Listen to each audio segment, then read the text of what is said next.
In this short video, I'm going to show you how you can share your Vevox session with another collaborator or another person within your organization, so they can help you run the polling questions, open up surveys, and also moderate the Q&A board.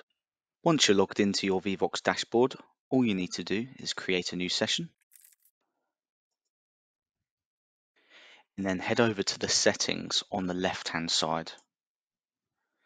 Within the settings tab, you just need to go onto the last one here, which is sharing, and then search for someone within your organization.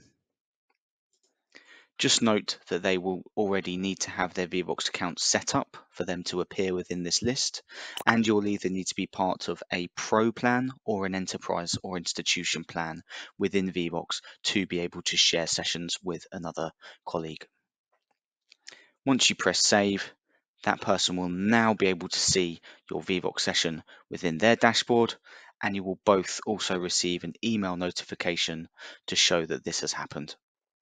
Alternatively, if you wanted to share a session that you've already created before in the past, you just need to head over to that session, click on the three dots on the right hand side of that session on your Vevox dashboard, press settings, and then go and share this session with that person the same method we did before.